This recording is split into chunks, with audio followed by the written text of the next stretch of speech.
Oh dear. Who's ready to get relationship advice from the guy who's been single for nearly 5 years now?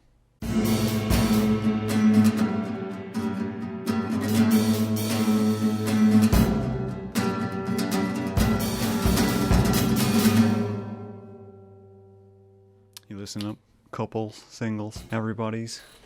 We're ready. We're ready to hear the words from an unsolicited opinion from a random straight white male about how to live your goddamn lives? No, God, no. God, that's not, yeah. I mean, when I break it down like that, I really shouldn't even have a podcast at this point, right? Should I?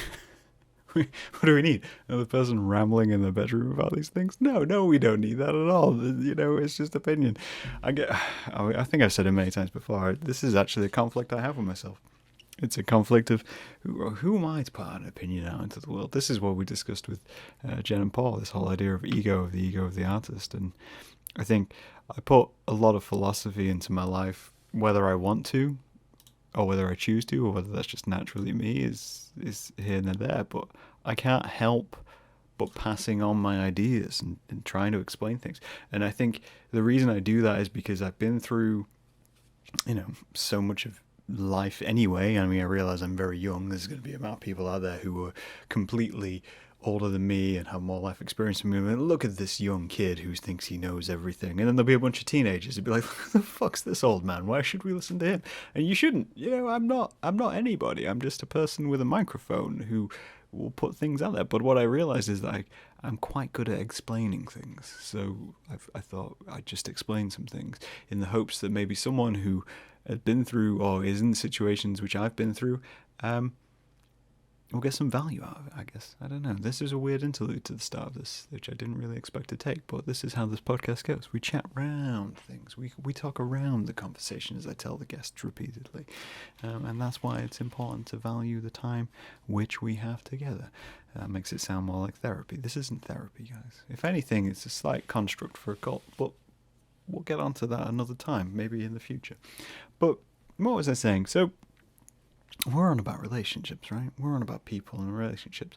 And there's just this idea which it always makes me kind of sad. And I feel like it's strange that I have to remind people about this, right? And I don't know if it's just because it's how my brain is structured and how I've gone through life, but there's a very strange dynamic within relationships which it's almost, I don't know if it's natural or if it's unnatural or if it's just an endearment which happens between couples, but I kind of want to get into it, so let's discuss it a little bit. So what I'm saying is, I haven't even really said anything.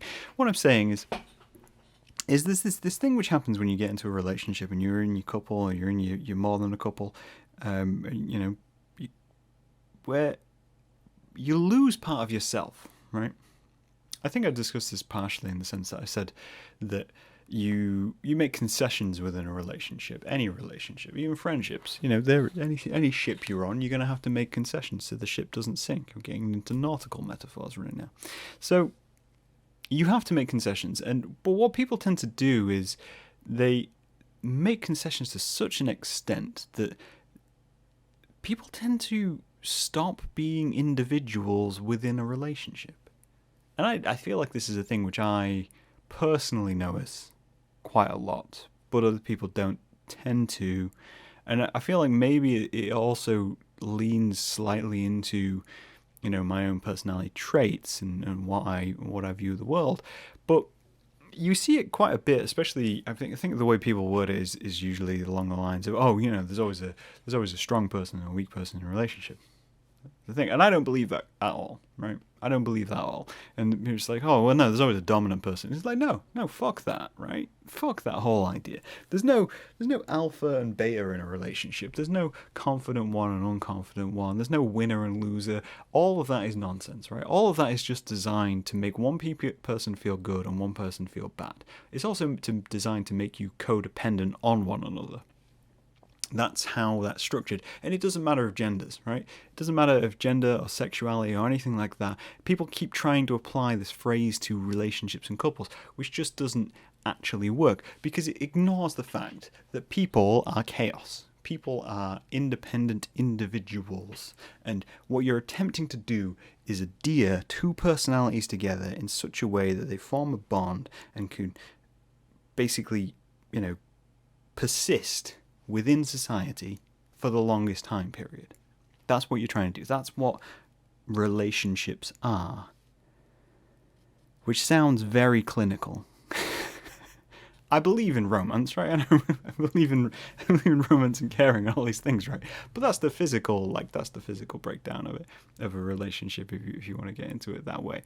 But you see it quite a bit where usually when someone I think I've seen it more than once with people I've known who haven't had particularly strong personalities or haven't particularly had much going on in their life in terms of interests or hobbies or anything like that, where they completely abandon the things which made them happy once they get into a relationship and essentially adapt or adopt the hobbies and interests of the person that they're going out with. You see this quite a lot, and whenever I see it, it always just makes me really sad, right?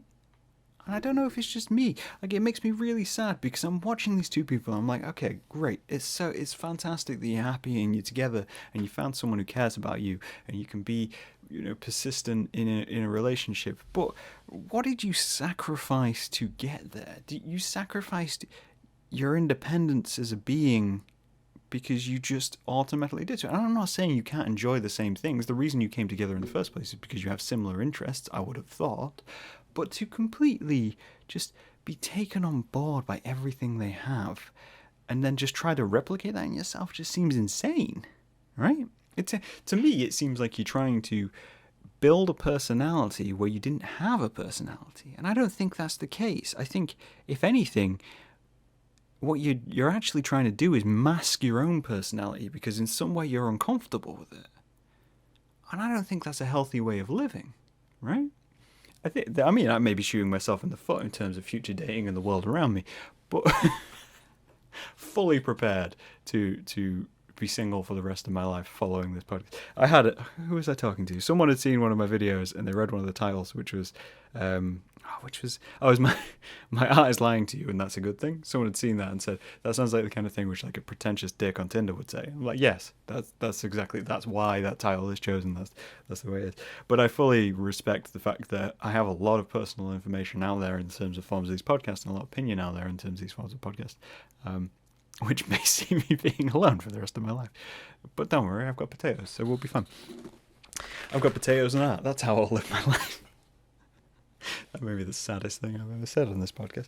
But what's something which I hold in value and hold in value within any relationship, as I say, within friendships, within working relationships, those kind of things, is remaining kind of succinct in the sense that I'm still an individual. I'm still me, and there's still control within my own life. And I think there's value in trying to keep that. Right, trying to keep that level of independence. And I'm not saying you got to be one of those dicks who's like, oh no, you can't sleep in my apartment because there would be a natural relationship. That's just fear of fucking commitment. Get over yourself. You ain't that important. Be with the person who cares about you. But what I'm saying is you don't have to drop off the things which you enjoy in life to have happiness. There's concessions you have to make and you have to lower your expectations, so to speak. Shout out Bone Burnham. But I don't think you have to remove the aspects of yourself which were making you happy in the first place. Something I value heavily is my own independence. Something I value heavily is my interests, like art and philosophy and gardening and sunflowers and pizza. Now, if I get into a relationship where the person I'm with is basically along the lines of, well, you have to get rid of all those things, that's never going to work. That's never going to be a maintaining thing. Even if they give me things to replace it with, even if they came along and like, hey, well, you can't have pizza, but we could eat pasta for the rest of our lives. I'm like, okay, well, I do enjoy pasta, but it's not pizza, is it? No. I'm like, oh, well, you don't like philosophy, but I'm really into theology and mythology. I'm like, okay, well, I find those things interesting, but I'm pretty heavily invested in philosophy, whether I like to or not. At this point, it's not really a choice. And I think good relationships and strong relationships value the things which make you different from one another. They value the things which make you challenge one another. And I think relationships should be somewhat challenging. And I'm being very careful here, because I don't think relationships which challenge you every single day of your life on every subject are healthy relationships. I just think you have to value the things which make you you, and you should inject that into your relationship. I think you see a lot of this. I think a lot of this podcast, and I apologize for that. You see this a lot in older married couples, right? Like extreme amount in older married couples. And I think that's another thing which when I witness it makes me feel sad, because I'll give you an example. So if you have an older married couple and you meet them and you're getting along and everything seems happy, they've had their lives, they've done whatever they wanted to do together, they've maybe taken a few trips, they've had children or whatever you're meant to do as a society family unit. We're going pretty white bread with this whole description, by the way, just because that's the point of reference in my head, is suburban England. So you've had this family who've grown up and done their things, and then you get chatting to them about whatever it is, usually probably over a couple of drinks. And one of them just hints at something, right? Hints at something which they did in their youth, something they were interested in, something which they have knowledge on, which you had no idea they have knowledge about. I've mentioned topics about things, whether it be music or art or even just something random. Like, I'll be on about, I saw this thing online the other day, which was all about this kind of medical procedure, and I thought that was really fascinating. And then somewhere out of nowhere, pipe in, husband or wife will come and like, oh, actually, no, I know quite a bit about that. When I was in my youth, I used to study and do these things, and I, I took a lot of interest in those kinds of things. Then you look at them and you go, hang on a minute. I know you. I had no idea you knew about these things. I had no idea that these were things which you were interested in. And I'm looking at your life now and I'm wondering what happened. And they'll bust out the cliche lines like, oh, well, you make concessions as you get older and you've got to let a few things go to have children and all these kinds of things. And I really don't understand why. Maybe that's what this podcast is. I don't understand why you have to remove the parts of your life which you were passionate about in order to do the other things. There is a great episode of, so there's a rapper on YouTube called Screwface John. He does reaction videos and stuff like that, and he reviewed a video by Logic, who is another rapper in the US, who was basically retiring from rapping. And the reason he was retiring from rapping is just he was a bit fed up with the industry, and also he'd had a child and he felt like that he couldn't do rapping and full time anymore and keep his child going, and wanted to be there for his kid, and he wanted to spend more time with his kid, which is a completely respectable thing to do. But Screw pointed out in the video that he didn't feel either that you had to give up those parts of your life. You can find a balance. You can find a relationship with your children which would involve both aspects of things, right? And I think you see this a lot, especially with kids and parents. If you think about your own parents, there's usually one part of your relationship with your parents which overbeared into your youth, as it were, from them. Right, whether it be musical tastes, whether it be political interests, whether it be your taste in food, there'll be something from your parents which you gained, and it'll be coming from one side of your parents' family, and you'll notice that there'll be things and concessions which your family have made for one another in order to have the lifestyle you had, in order to have some sort of balance, and that terrifies me. It terrifies me that there's this idea that you have to remove the independence you have. I don't want that, right? Let's get personal for a minute. In terms of a relationship and what I want in the future, fuck it, this can be a dating video. What I want for the future is I want someone who understands that independence is the value in being human. It's the only freedom we really have, right? And independence can include family and it can include children, because independence is basically just down to independent thought, right? And I think it's important, and you'd have a stronger relationship to embrace the values of both sides equally and embrace the interests of both sides equally, and then funnel them into, if you have a child, or funnel them into your relationship, If I meet someone and they're interested in something, I'll attend events and I'll go to things which they're interested in the same way that I'd want them to. I'd want them to take an interest in the things which I'm interested in. And if you don't do that, really you're not actually looking for a relationship. What you're looking for is just someone to cure loneliness, hang out with, and fuck it, if that's all you want, buy a pet. Cats and dogs are great at that kind of thing.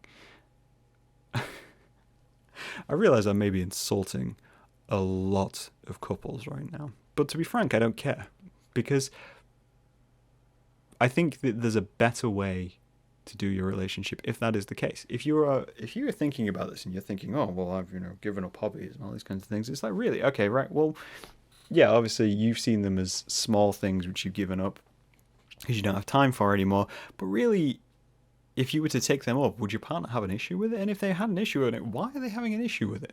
Why do they have such a problem with you taking up this aspect of your life which makes you happy and that you're interested in?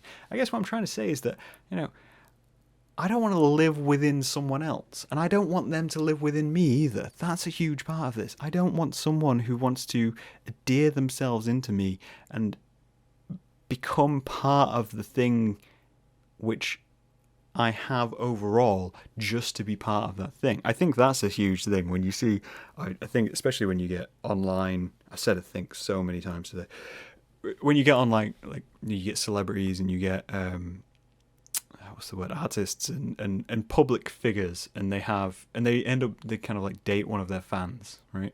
They date one of their fans, or they date someone who's interested in their work. And I'm like, why would you do this, right? That has to be the most banal relationship ever, because that person has dedicated a lot of their time and interest in you, right? And then they're dating you. So what about the other things they're interested in? You're basically you're just part of their collection now, and they're part of your collection now, because you're lacking any balance in life unless you're encouraging them to be independent and intellectually motivated to go and do things. Like, what is the balance there? I'm really back and forth on this point, and I realize this. I just, I have no interest in being in that symbiotic relationship, and I don't think other people should. And I've realized that I don't want to tell you how to live your lives, but I'm just saying, what I'm saying is, there is a way for you to live your life, which is where you're still two individuals. It's not two become one. That's not how relationships work, and that's not how relationships should work. Two is always two. It's always two people. And as soon as you forget that, that's where there's going to be problems within your relationship, and that's where issues arise, because they just settle under the surface until bubbling over later in life. Whereas if you're very honest with one another and you communicate with one another from the get-go, and you're able to bring up these topics and these things without derision, without conflict, then you're both just going to be a lot happier and a lot less anxious. And your kids will be better off too. And I realize, as someone who's 31, single, has only had one or two long-term relationships in his life, I'm probably not the best person to give advice on this. But it's something to keep in mind, right? It's something to keep in mind that if you feel like you're muting part of your life, personality, and opinions just because you feel like you might lose your partner over it, I'm not saying end your relationship because of this. I'm just saying it's something to consider. Your value is value, right? Your value is strong, and your value is something you should value, and your partner should value as well. We all have different things which interest us. And sure, those things overlap. But you'll never look at something exactly the same way as someone else. And that's what makes life interesting and worth living. Or at least I think so. Let me know what you think. Sorry if I ruined your relationship. I'll talk to you guys later.